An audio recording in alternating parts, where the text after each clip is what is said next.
'Cause I just wanna go to the deep end. I just wanna go. आज का video बहुत ज़्यादा important है। आज मैं आपको गाइड करने वाला हूँ, जितनी एक्सपीरियंस है मेरे पास वो शेयर करूंगा और आपको बताऊंगा कि आप आज की तारीख में एक परफेक्ट स्मार्टफोन कैसे परचेज कर सकते हैं। अब देखिए, ये बोलना गलत है कि परफेक्ट स्मार्टफोन कैसे परचेज कर सकते हैं। बात यह कि कोई भी स्मार्टफोन परफेक्ट नहीं होता है, लेकिन आपकी चॉइस परफेक्ट होनी चाहिए। अरे लूट लिया जा भाई आपने, लूट लिया। देखिए, इतने फोन्स मार्केट में लॉन्च हो गए हैं जिसकी कोई हद नहीं। इतना कंफ्यूजन है, इतने कंपटीशन बढ़ गए, लोग बहुत कंफ्यूज हो गए कि भाई ये वाला फोन ले कि वो वाला फोन ले। आज आपको हम ऐसा गाइड करेंगे कि नेक्स्ट टाइम से आपकी कंफ्यूजन इस मामले में कभी नहीं रहेगी।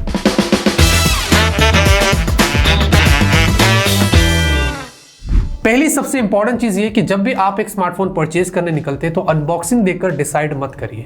आप एटलीस्ट 1 महीना या 15 दिन थोड़ा पेशेंस रखिए, यहाँ वहाँ सब जगह पे वीडियोस देखिए, हमारे भी देखिए और रिव्यू का इंतजार करिए। आजकल हम बहुत सारे फोन्स के रिव्यूज करते हैं, लॉन्ग टर्म यूसेज के बारे में बताते हैं कि ये फोन कितना अच्छा हमें साथ दिया है 1 महीने के अंदर।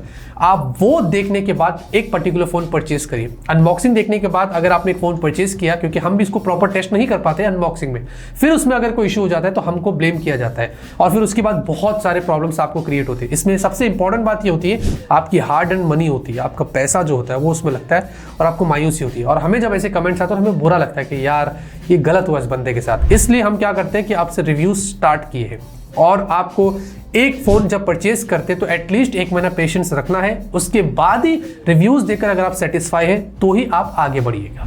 याद रहे दोस्तों, अगर आपको अपनी चॉइस को परफेक्ट बनाना है तो आपको अपनी रिक्वायरमेंट जानना पड़ेगा। वैसे आपने 35,000 का एक फ़ोन ले लिया, उसमें आप सिर्फ वीडियोस देख रहे हैं, थोड़े बहुत नॉर्मल काम कर रहे हैं, थोड़े बहुत गेम्स खेल रहे हैं। आपको समझना पड़ेगा कि मैंने इतना पैसा एक 35,000 के फ़ोन में क्यों स्पेंड किया। सिर्फ प्रोसेसर देखकर, कर्व्ड डिस्प्ले देखकर या बहुत बेहतर कैमरा देखकर। आपको ये रिक्वायरमेंट तो है ही नहीं। आपकी रिक्वायरमेंट जो हो रही है वो तो 15,000 के फ़ोन में भी हो रही है। अगर आपको गेमिंग फ़ोन चाहिए तो 20,000 के फ़ोन में भी आजकल गेमिंग हो जाती है। तो अगर आपकी रिक्वायरमेंट बहुत ज़्यादा हाई है तो डेफिनेटली आप प्रीमियम फ़ोन्स ले सकते हैं, क्योंकि आजकल वो मार्केट में अवेलेबल है। लेकिन आपको लगता है कि मेरी रिक्वायरमेंट इतनी ज़्यादा है नहीं तो मैं इतना पैसा क्यों स्पेंड करता हूँ, जबकि वो सारे काम मैं एक 15,000 वाले फ़ोन में भी कर सकता हूँ और 20,000 के फ़ोन में भी कर सकता हूँ। मैंने ये सिर्फ एक एग्जाम्पल दिया। मैं ये नहीं बोल रहा हूँ कि प्रीमियम फ़ोन छोड़कर बजट ले लीजिए, नहीं, बहुत सारे लोगों को नहीं जमता है।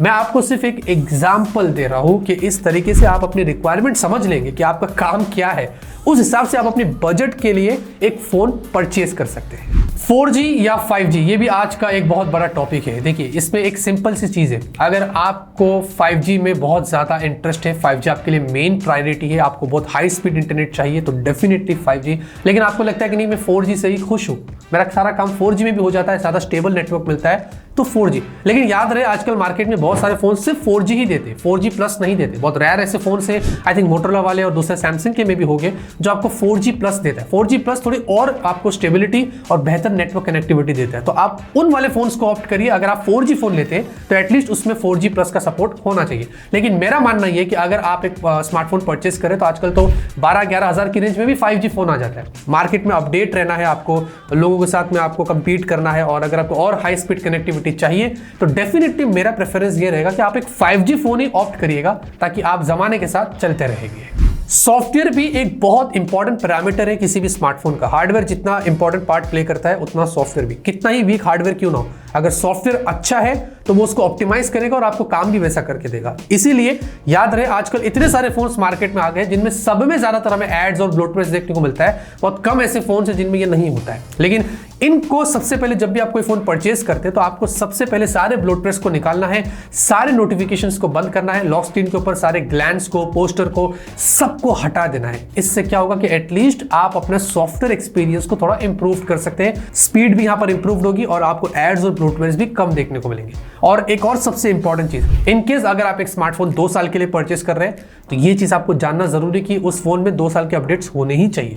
अगर 1 साल का अपडेट आता है तो आप सोचेंगे यार फायदा ही क्या, क्योंकि मैं 2 साल के लिए फोन ले रहा हूं, मुझे सिर्फ एंड्रॉइड 14 मिलेगा, 15 तो मिलेगा नहीं। मतलब जब 15 आएगा तो मैं तो आउटडेटेड रहूंगा।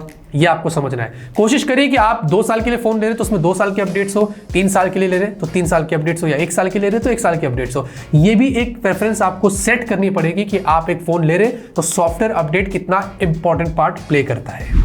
बैटरी भी एक बहुत ही इंपॉर्टेंट पार्ट होता है एक स्मार्टफोन का। हम बहुत सारे OTT कंटेंट आजकल स्ट्रीम करते हैं, ट्रैवल करते हैं, तो ट्रेन में, बस में, हर जगह पर फ़ोन का बहुत इस्तेमाल करते हैं। गर्लफ्रेंड, बॉयफ्रेंड, निब्बा निब्बी इतने लंबे समय तक बात करते हैं जिसकी कोई हद नहीं है। तो इसके लिए आपको एक हायर कैपेसिटी की बैटरी चाहिए। मेरा मानना ये कि आज की तारीख में 5000 mAh की बैटरी होना ही चाहिए, जो हमें बजट में भी मिल रही है, एकदम लोवेस्ट बजट में भी मिलती है और प्रीमियम फोन्स में भी मिल जाती है। हमने जितने भी 5000 mAh बैटरी वाले फोन्स को यूज़ किया है, सबकी बैटरी कैपेसिटी हमने देखा है पूरा दिन आराम से चल जाती है। तो आपको ये एक टारगेट बना लेना चाहिए। मैं ये नहीं बोल रहा हूँ कि 4500 mAh बैटरी या 4700 mAh बैटरी वाले फोन्स खराब होते हैं, नहीं, उनमें सिर्फ आपको और ऑप्टिमाइजेशन करनी पड़ती है जब जाके वो आपको उतना बैकअप दे दे। लेकिन मेरा मानना है कि विदाउट ऑप्टिमाइजेशन 5000 mAh की बैटरी अच्छी होनी चाहिए। अनलेस एंड अनटिल ब्रांड कुछ कांड कर दे, सॉफ्टवेयर अपडेट देकर कुछ गड़बड़ कर दे, वो अलग बात है। उसी के साथ चार्जिंग के लिए आपको याद रखना है कि 18 वॉट होना ही नहीं चाहिए या 15 वॉट होना ही नहीं चाहिए। अगर 5000 mAh की बैटरी है तो आपको 30 वॉट या अबव, उसके ऊपर एटलीस्ट आप अपने फोन को 1 घंटे के अंदर फुल चार्ज कर सकते हैं, वरना तो आपको 1.5 घंटे से 2 घंटा लग सकता है सिर्फ एक 5000 mAh बैटरी वाले फोन को चार्ज करने के लिए। तो आपको ये प्रेफरेंस सेट करनी पड़ेगी कि अगर आप 5000 mAh की बैटरी वाला फोन ले रहे हैं तो एटलीस्ट चार्जिंग उसमें ज्यादा होनी ही चाहिए।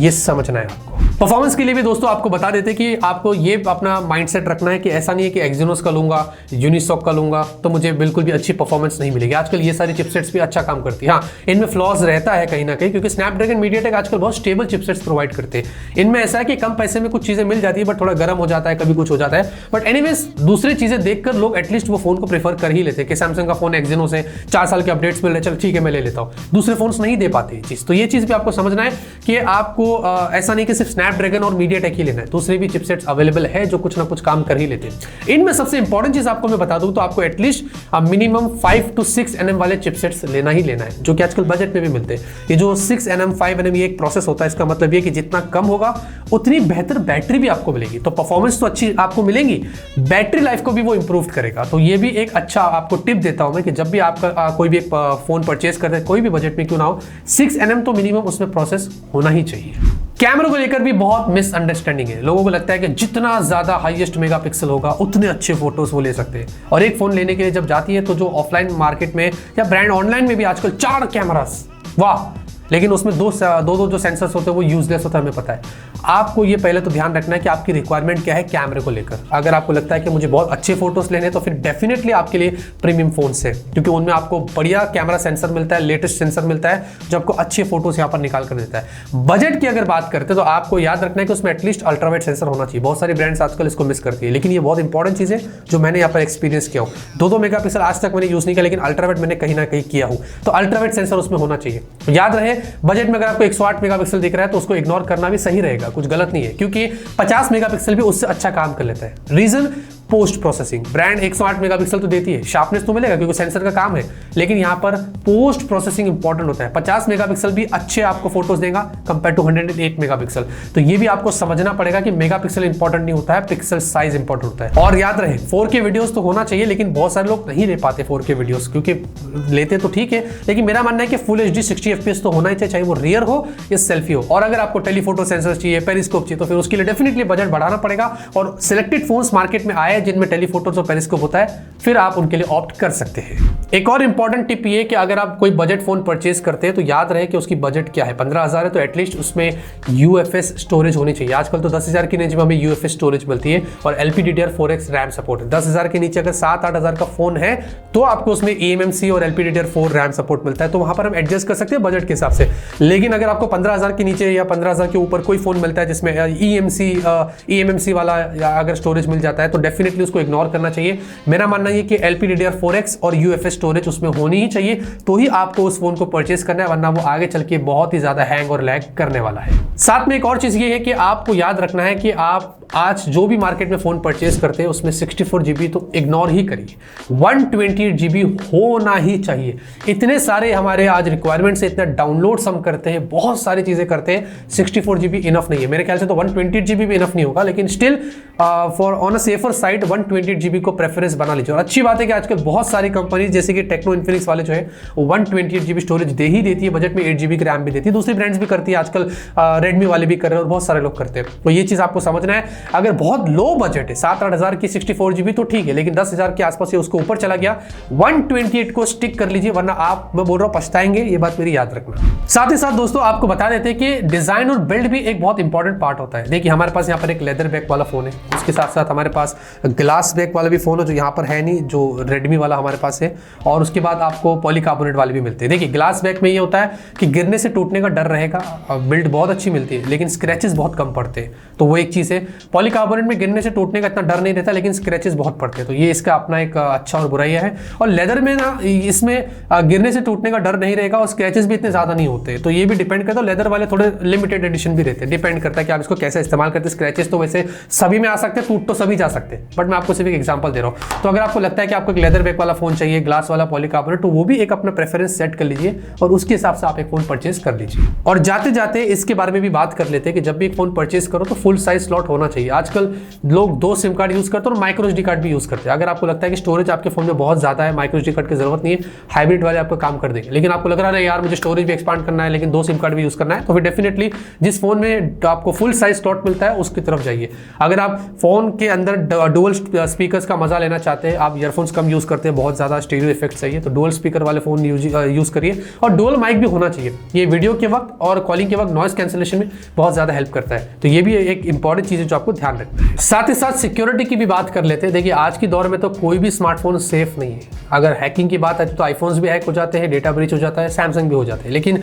On being a safer side बाकी के फोन्स को जोड़कर अगर बोलो तो डेफिनेटली उनमें एटलीस्ट आईफोन थोड़ा सेफ है, और सैमसंग एंड्रॉइड की बात करते हैं तो वहां पर थोड़ा सा सेफ है। देखिए ये भी कोशिश करिए कि ब्रांड जो है वो ज्यादातर आजकल सिक्योरिटी पैचेस जो देती है उसमें भी वो काफी सारे वल्नरेबिलिटीज जो होती है उसको फिक्स कर देती है। तो काफी सारे फोन्स मार्केट में है जिनमें अगर ज्यादा सिक्योरिटी पैचेस आते हैं तो उस पर आपको फोकस रखना है कि हाँ ये फोन में हमें मूव करना जरूरी है क्योंकि इसमें सिक्योरिटी पैचेस आ रहे हैं। तो कोई भी फोन मार्केट में इतना परफेक्ट नहीं कि मैं आपको बोलूँ कि यही ले लीजिए वही ले लीजिए आपकी बेस्ट सिक्योरिटी है, ऐसा कुछ भी नहीं है। कल को अगर उसमें कुछ हुआ तो लोग मुझे ब्लेम करेंगे कि आपने ऐसा बोला था कि ये वाले फोन को परचेस करने के लिए। तो वहां पर कहीं ना कहीं कुछ ना कुछ जगहों पर कॉम्प्रोमाइजेस तो रहता ही है, हर जगह पर डेटा तो ब्रीच हो ही रहा है। तो समवॉट आजकल ब्रांड एटलीस्ट इनमें कोशिश कर रही है कि ये सारी चीजें ना हो। वैसे side mounted fingerprint scanner under display, मैं अंडर डिस्प्ले प्रेफर करता हूं, लेकिन आजकल साइड माउंटेड भी आता है, कॉस्ट कटिंग होती है, बट ये मामला मैं आप पे छोड़ता हूं। एक और चीज ये है कि कभी भी कोई भी एक फोन परचेस करते हैं तो उसकी पास्ट हिस्ट्री देख लीजिए ब्रांड की। कभी कभी क्या होता है कि बहुत सारे फोन्स मार्केट में उन्होंने लॉन्च किए, अपडेट्स ही नहीं दे रहे। बहुत सारे फोन्स उन्होंने मार्केट में लॉन्च किए, नया फोन तो आया ही नहीं, गायब ही हो गए, या कंपनी बंद हो गई, कुछ हो गया।